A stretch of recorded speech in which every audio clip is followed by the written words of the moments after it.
dear students, myself Gangadhar Solanke and I welcome you all to the MCGM's virtual classroom.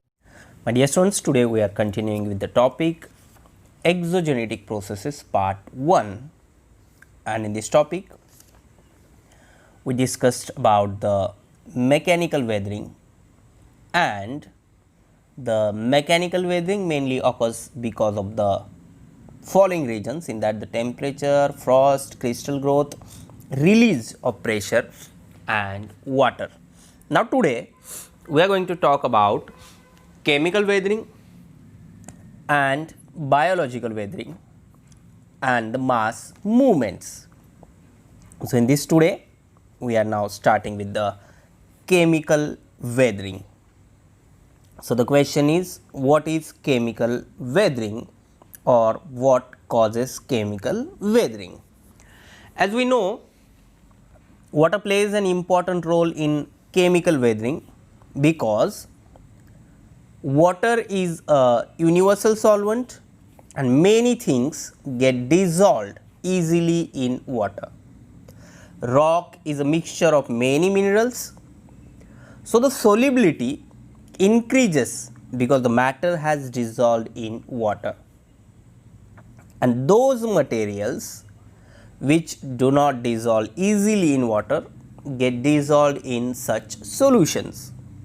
So, in areas that receive heavy rainfall, chemical weathering occurs in the following way. That are the types. We have to talk in detail about that, that is carbonation, solution and oxidation.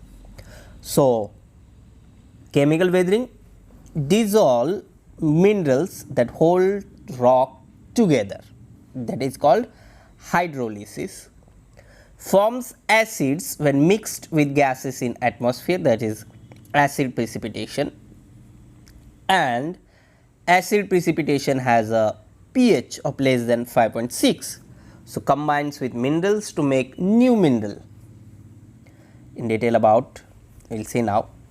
Chemical reactions break down the bonds of holding the rocks together, causing them to fall apart, forming smaller and smaller pieces. One thing which we know now, that the rock or in the rock there is bonding, and in the chemical reactions this bonding breaks down. So, chemical reactions break down the bonds holding the rocks together. Rock को एक साथ पकड़ के जिस bond ने रखा है उसी को ही केमिकल रिएक्शंस तोड़ देती है, अलग कर देती है, and that is why it causes the fall apart of rock.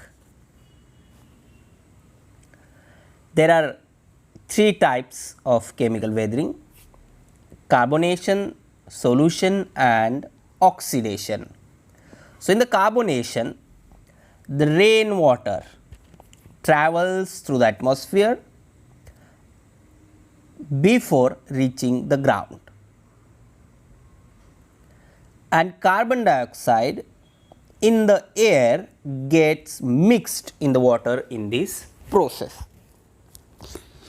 So, the first thing rainwater, and then the second one carbon dioxide, which gets mixed in the water in this process, and because of this dilute carbonic acid gets formed. So, the materials like limestone get easily dissolved in such acids. Here you can see in the reaction, water plus carbon dioxide is equal to carbonic acid, that is H2O plus CO2 plus, sorry, it is equal to H2O plus CO2 is equal to H2CO3, that is carbonic acid. Then the next thing, solution. Some minerals in the rock get dissolved in water. As we know, there are many minerals और rock is a mixture of many minerals. तो इसमें से कुछ mineral जो है वो dissolve हो जाते हैं वाटर में. Limestone is formed due to chemical precipitation between water and alkalis. So, here is the example of this.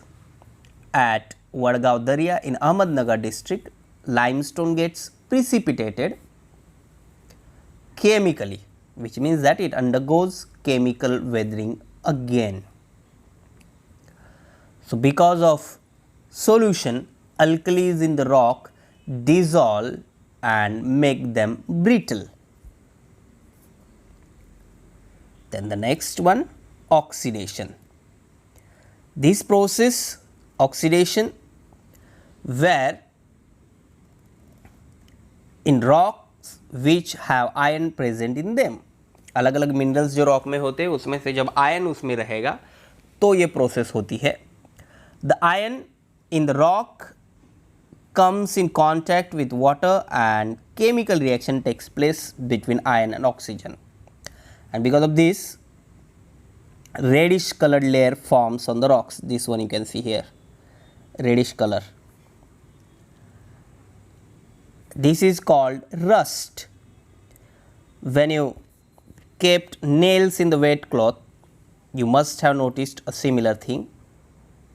So, the reddish colored layer forms on the rocks and this is called rust.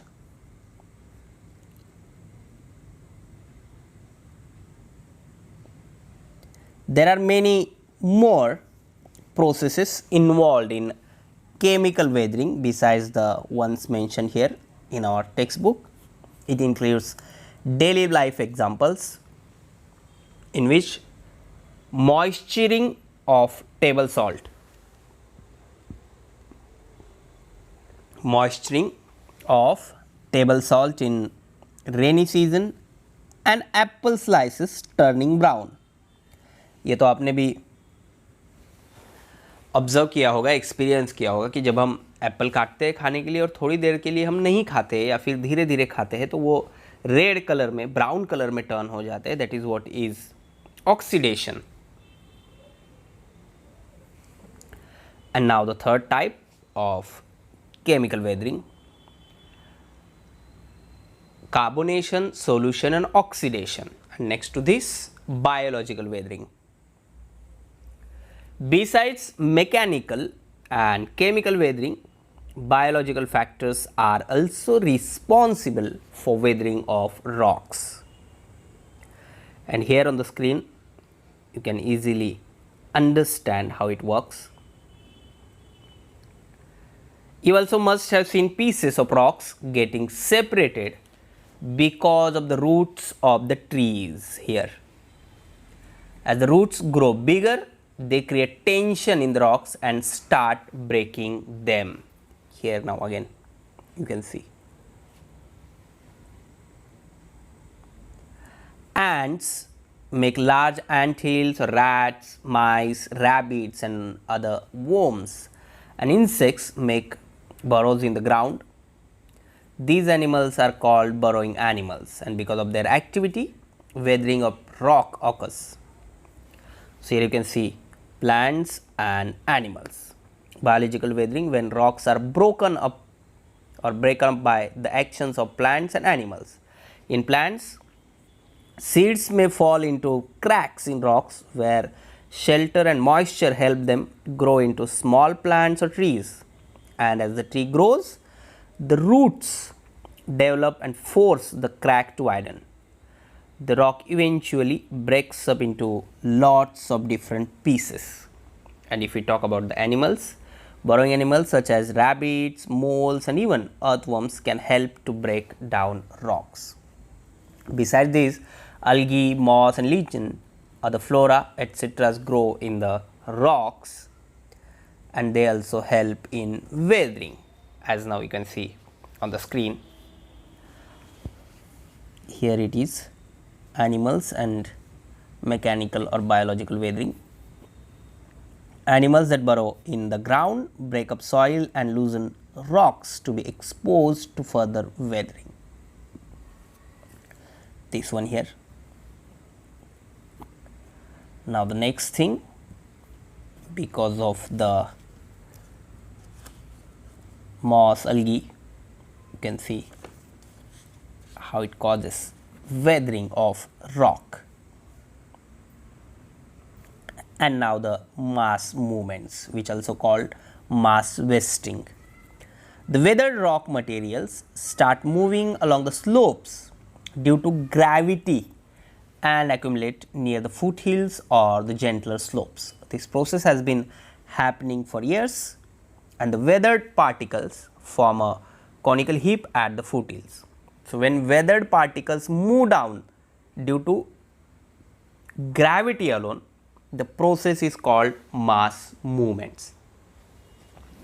Weathering prepares material for movement, and gravity sets material in motion. It may be steepness of slope, friction and cohesive nature of the material, or angle of repose, amount of moisture available.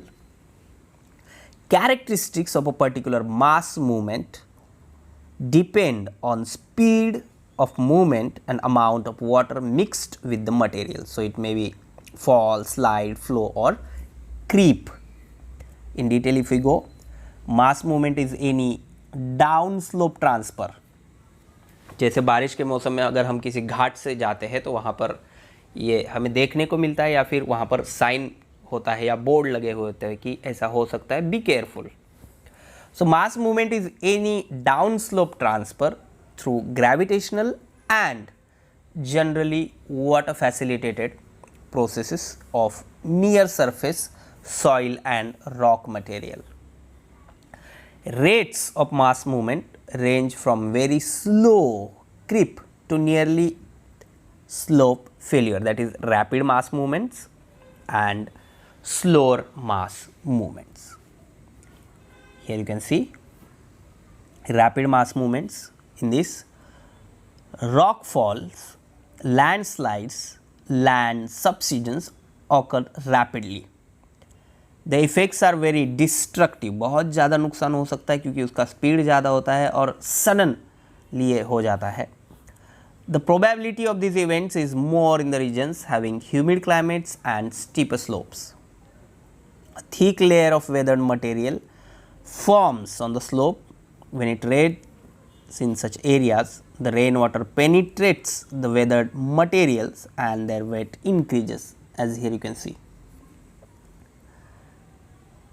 The weathered materials move very rapidly and come down the slope. For example, the mud slide at Marin village of Pune district, and sometimes the weathered materials do not move downward but sink in situ, that is which we call slumping. तो ये Marin जो गांव है महाराष्ट्र में near Pune, वहाँ पर ये बहुत ही बुरी तरह से ये दुर्घटना हुई थी कि पूरा के पूरा गांव उसके नीचे दब गया था और बहुत सारे लोग भी उसमें loss of property, loss of life हुआ था. So rock fall, the fall of rock from a steep cliff is the most rapid mass movement, or in landslide, masses of loose rock and soil move down slope. So, may be triggered by heavy rains or spring thaw, volcanic eruptions, and may be due to earthquakes. I mean, this is the next one, slower mass movements. In areas with dry climates and gentler slopes, mass movements occur slowly. Soil creep is a, here you can see again, soil creep, which is a common phenomenon in such areas.